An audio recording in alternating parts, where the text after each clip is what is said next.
The desire to help. How we wish we could see our friends over there. Will the world ever come into the truth that visible and invisible mingle together, and both are everywhere present? Only a few believe it.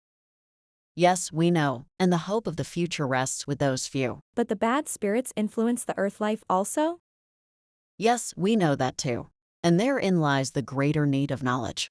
Malicious spirits are ever trying to control human influence. They do succeed many, many times, and selfishness, war, deception, suicides, murders, and a host of other evils are the result. If the world, the human world, only knew, they could then control these influences. But instead of practical work and preventive policies, they punish the wicked when some especially flagrant act brings them to view. We would even leave our blessed happiness here if we could return for a while to give humanity the truth as we have learned it here. Joan of Arc. We had been reading aloud from an account of the life of Joan of Arc written from a psychic viewpoint. Afterwards comments were made through the pencil as follows. We were listening to the reading. We know much of her here. She has advanced to much higher spheres, but her history and accounts of her life here on this plane are in our libraries and are much read. She had a wonderful character to begin with.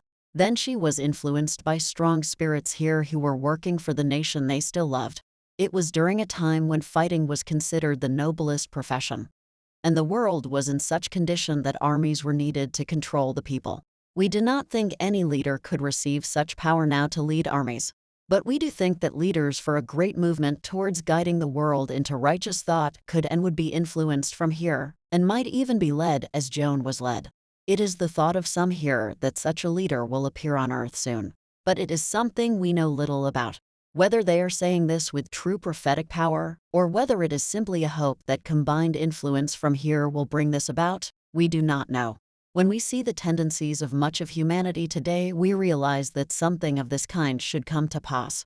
We are lending our small influence in that direction, but we are not in the councils of the great leaders here. You may be sure that influence from here will not be lacking.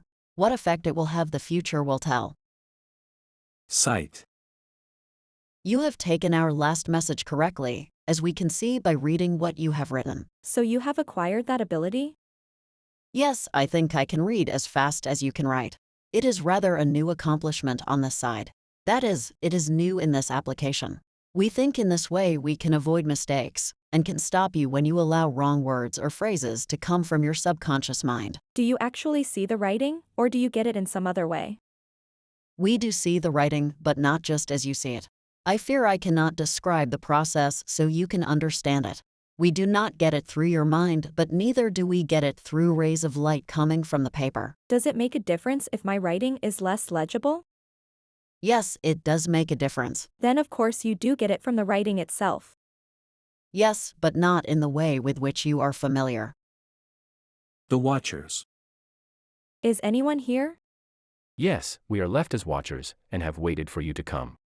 Where are the rest of the circle? With friends, exploring some of the planes and circles where spirits dwell. Can they go to other planes? Many circles are near, but also Mary and Dee could progress to higher planes if they so desired. But their love for those on earth keeps them here where they can be in touch with you. Spirit has powers you can scarcely discern. We are just the watchers while the others are away. But we wish we could give you some knowledge, some realization of the life, of the spirit. Many worldly ones feel a keen disappointment when they first arrive, because all is so different, because all depends upon spirit knowledge, spirit powers, which they so entirely neglected to develop when on earth. The value of communication. We remarked that the knowledge that communication was possible should convince people of the truth of a future life, and of the need of right living while here. We believe that to be the greatest of all reasons for the coming together of the two worlds. The fact that life goes on without any miracle. That the human soul begins here as it left off there. That there is no wonderful transformation of character. That evil remains evil until the soul turns of its own accord toward the good. That sin does reap its own reward. That there is no hell except the one created by one's own self. That all can rise through gloom, disappointment, sin and selfishness, to something high, holy and grand, and forever live in happiness and usefulness. Are these things worth the thought of mortals? That is what we believe, and why we try to send the truths of this life to Earth.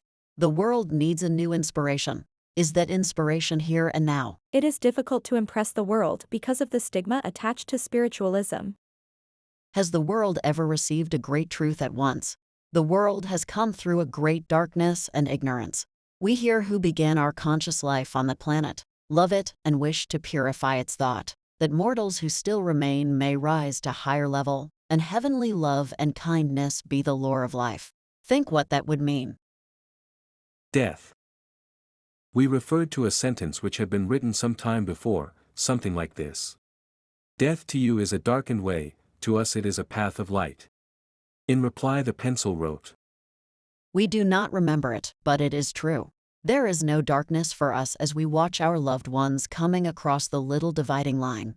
We think that the close of life should be lifted out of its sorrow and fear and regarded only as a peaceful sleep, with a blessed and bright awakening. This of course refers to those who have cultivated their spirit life when on earth. Death may indeed be a darkened path for those who have no fitness for this life. And yet it is not the death, but the awakening which is so dreary and oftentimes terrible for those whose lives have not been just or merciful or spiritual. And at another time. One thought we will leave with you. Take no thought nor anxiety for the future life. Have no dread of death, which is only a coming, a rebirth, into this life. Do what you can to help others into an understanding of the immortal life of the human soul, and live in happy contentment and confidence of your future, now and ever. And still further. Never be afraid of death. It is only the final sleep of the mortal mind, and has no power to affect the spirit mind. That grows stronger and brighter and more active from the moment of separation, until it becomes so educated and balanced that it is the all-in-all of spirit life. I found it so, for I went to sleep in the mortal mind, and discovered at last that I was more vividly awake than ever. The joy of spirit life. Joy is so closely united with service here that the two can scarcely be separated. You are thinking that this would not be so with the weak or the wicked. Possibly true. But through sympathy, understanding, teaching, or companionship, we learn that we help, and are joyous in that unseen help. Congeniality is the foundation of friendship here, and it leaves no room for friction or jarring notes. We cannot give a perfect description of this life. There are many things which we know are past your comprehension, but we are happy and glad to be of service to those who need us. And service is half of our life here. By this statement we do not wish to make service seem unpleasant. It never is, for the joy of helping others is great. And two, it makes our own resting times or recreation times more happy. I suppose as spirit nature is higher and finer than human nature, so the joy of spirit life far exceeds that of mortal life. Joy is joy wherever it comes. But here there is no background of sorrow or regret. No fear for the future. Many times our joy is an all-pervading contentment. Many times it is an infinite desire to give the world proof of the heavenly life. Sometimes a tender sorrow for those who cannot see or know. Can you understand? I can see that those who believe that death ends all must have times of bitter grief. Yes, the belief that human life is limited to a few short years, and beyond, only darkness, the darkness which they have wrapped about their own souls. The spirit body and spirit conditions. We do have bodies, do use hands, arms and feet, can talk, can sing if we wish. These are the mechanical processes that are puzzling you. We cannot throw entire light upon it all, but perhaps it may help you to think of the material from which our bodies are constructed. This body is unseen by you, but is with you now, else how could you think, how could you move, speak, sing? Or how could the emotions stir your heart and brain? Invisibility is not nothingness. Nor is spirit substance invisible to us. We have been told that the spirit body could be contracted so that many could come into the room. That spirit could even balance on a needle point? We know that is a problem with you. We could stand on a needle point because we could balance there and our weight would not destroy the needle. It means lightness rather than smallness there. We can go into a room, many, very many at a time, because we can contract a little. Do you not sometimes fold your arms tightly, or draw your feet under your chair, to create more room? Something like this occurs with us. I mean analogous to that. We can fold ourselves more readily, and into smaller compass than the material body can do. but the effort is nearly the same. And no one feels crowded if one's arms and hands are contracted, or if the body is drawn into its smaller circumference. As for the rest, be assured that we do have the spirit counterpart of all the blessed things on earth: libraries, homes, flowers or lakes or groves. But we do not have the clumsy and awkward material things which are found necessary on earth. We do not need cars or balloons or automobiles. Oh no, life is easier than that. And travel a luxury, and movement a delight. I suppose we are invisible to you? Yes, you are nearly as invisible to us as we are to you, for our vibrations are too high to be of use in earthly material. But we do dimly perceive, and by practice we can get a fair idea of human beings and earthly material. It seems to us you miss much if you cannot see the beauty of nature here. No, we do not, for we have the fairer counterpart here. Groves, mountains, lakes and valleys, all are here as we wish. They are a part of our spirit world and remain. Does your scenery always remain the same? Perhaps not quite the same, for the reason that we can change its outlines if we wish. Sometimes as you cut down a forest, tear down buildings to create a better view, or turn a water course out of its ordinary channel. When the first man went to heaven, he found a world ready for him, did he? We believe so. We believe this spirit world is as much God's creation as the earthly world. Could it be that it was in a plain, crude form, and that spirit has transformed it throughout the ages? Probably that is true. For instance, electricity has always existed, but it took man millions of years to find it out and control it. There are still good gifts in that earth world of yours which man has not yet found. But he has been guided towards many of the hidden gifts of nature, and will sometime find and use the rest. Life. Can you tell us what life is? We know nothing at all about it, except that it is. Life stands out and away from all argument as an ever-present truth, always manifesting its own truth. What we believe is that life is the gift of God, the one perfect gift among many perfect gifts which we may enjoy without even understanding. You are asking questions not even we who are here can answer. Perhaps farther on in our eternal life and activity we may know. But now, creation, infinity, eternity, from everlasting to everlasting. Why? By whom? How? These are questions which have remained without answer for unknown ages. Be content to wonder, to live, to enjoy, to serve. Let the higher knowledge remain to lure you on to higher efficiency and greater wisdom. We live the life, but do not solve its mystery. There is a power beyond, a great, kind power. Of this we are sure, more sure than ever in mortal life. We know that for us to be true, pure, unselfish, loving and helpful leads us toward that power. I am speaking now of what we on this lower plane perceive. Do not think for an instant that knowledge is limited to this lower plane. Life and knowledge are progressive. We cannot begin here above what we had prepared ourselves for in our mortal lives. But the blessed law of progress is ours, always stimulating to new endeavor and new happiness. Every moment fills us with joy.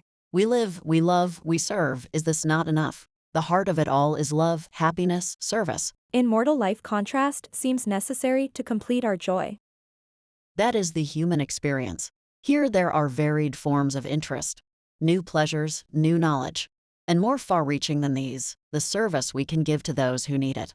We have much work with the undeveloped, and much more of patient effort to win the really criminal ones into better and purer lives.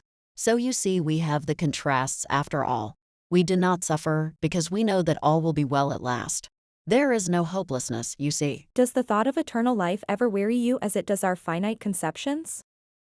Do not try to comprehend the activity and joy of eternal living and doing. This truth was not given to man to weary him.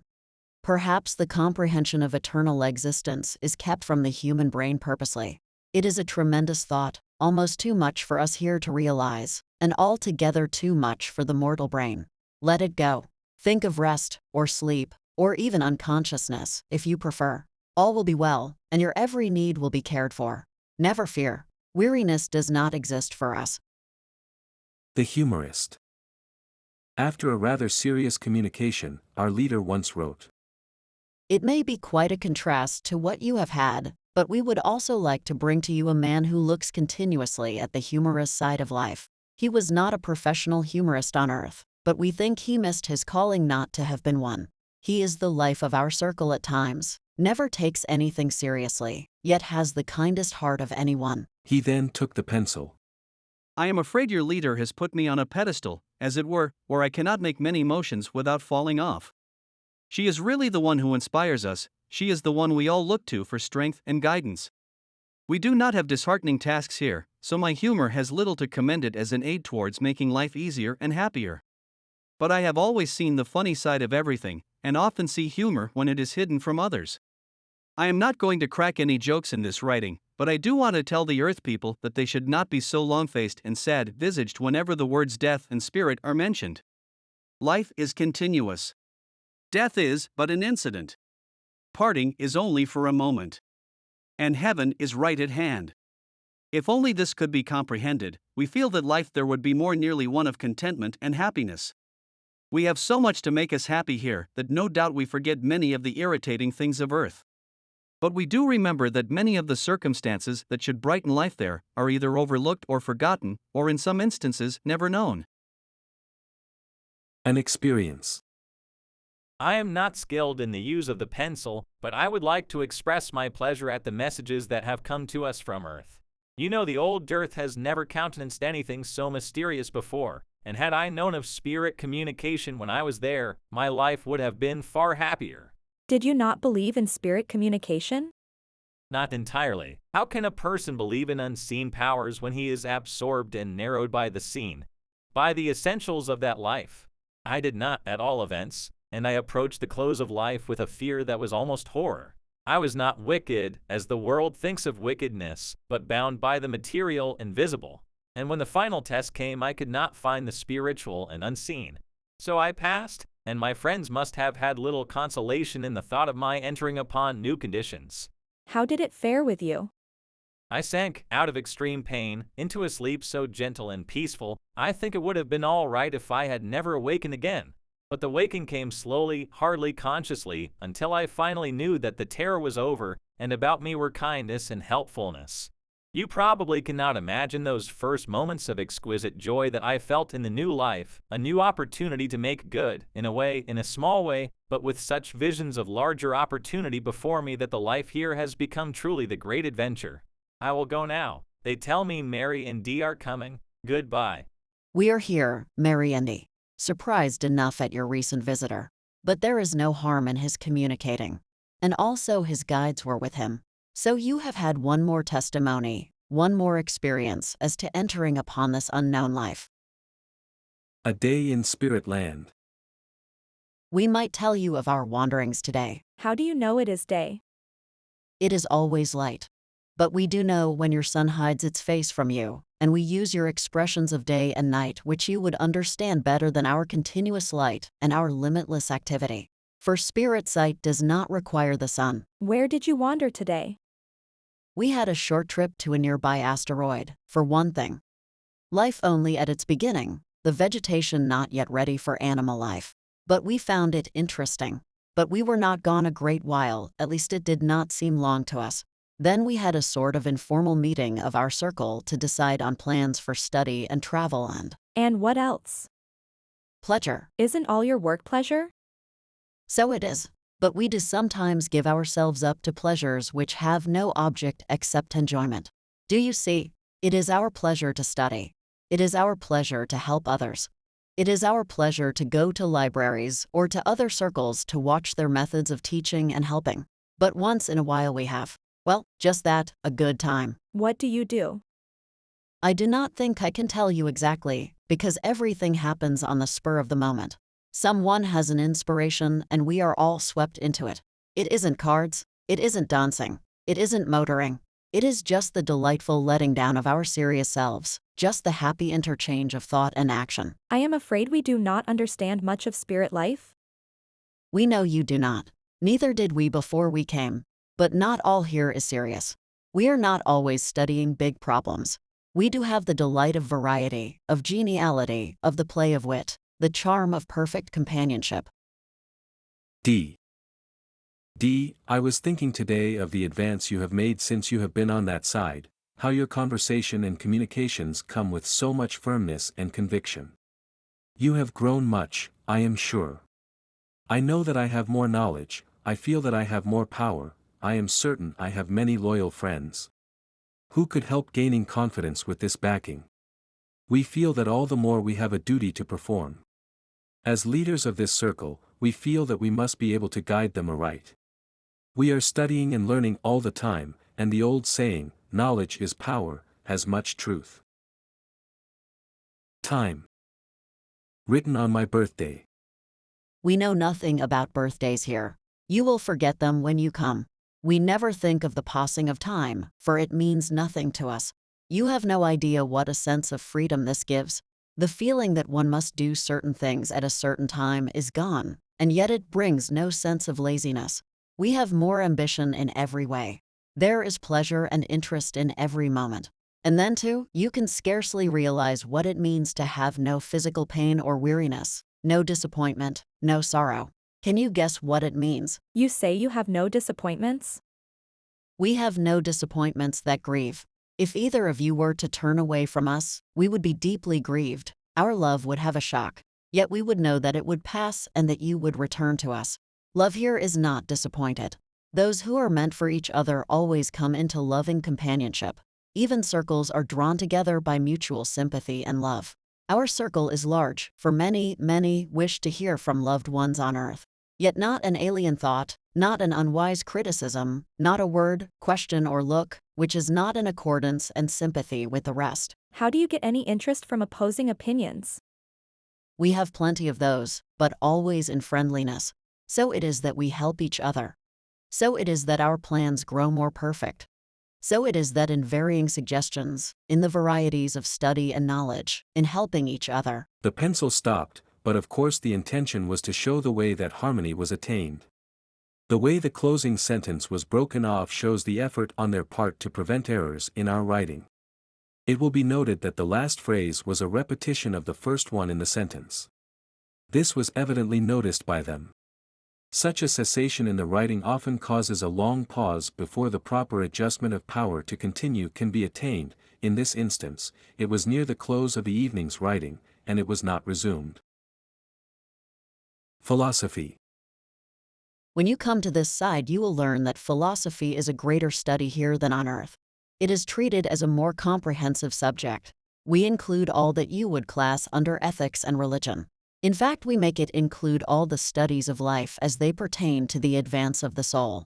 It is not a subject for debate or controversy, just one of inquiry. It has drawn many of the great minds of earth into its study, as they have learned its value on this side. We have as a consequence many who are looked up to as great leaders in philosophical thought, and we hope in time to give you some of their conclusions. The interfering spirits. Two spirits were writing of their experiences there when the writing trailed off illegibly and stopped. Sis asked if what she had written was correct. No, that was not our writing. We are not the ones you called. We took the pencil when the others stopped a moment. We wish to write. How else can you understand the futility of trying to communicate with unseen friends? There is nothing, form, face, presence, to identify us. We who are unbelievers in the vain attempt to enlighten the world as to this life, believe you are better off to give it all up, and live out your earthly life without thought of the future, at least without belief in the presence in your dense earthly atmosphere of spirit friends. If it is so dense, how did you come? We came through it all to enlighten you a bit. Give it up. It can't be done. Here there was a change in the writing as our leader, Mary, broke in. Well, you have had a lesson in unbelief, haven't you? Don't let it disturb you, dear. We cannot help the interfering ones coming in now and then, but we believe you are not unduly influenced by them. Why do they do it? Because they are not yet spiritually developed, and use the reasoning powers and beliefs that were theirs on earth. At another time Sis had some trouble with such interference. That evening the following was written. Mary and Dee are here. We know someone interfered today, and that the watchers drove them away. How did they do it? We have to use the power of the mind, but its sharp thrusts are sometimes almost equal to dagger points. Is that quite in the spirit of love? You are told to resist evil, are you not? Yes, surely. Well, when gentle means will not drive malicious forces away, we may use sterner ones, may we not? I suppose so. They wrote your names? We know, and that is the way the Watchers knew them as malicious. They must make you a lot of trouble? Not at all. Our work is one of love, and a desire to be helpful to mortals, and that drives away any thought of trouble or weariness. I shouldn't think you could keep watch of us all day long? We do in a way. Not always in close companionship, but a sort of magnetic wave which tells us where you are and what is needed. At still another time some outsider wrote a few words. Mary explained. Another spirit seized the pencil while we had turned away a moment. He was not criminal, just curious, and longing to try the experiment. The spirit world, you know, surrounds the earth, and spirits are ever wandering to and fro. We guard you from all evil ones, but this one seemed so anxious to try that we did not interfere for a moment. It is curious how amidst all the variety, all the attractions, and all the beauty here, the human mind slips back to its first home, and wishes to hear from the blessed old earth from which it came.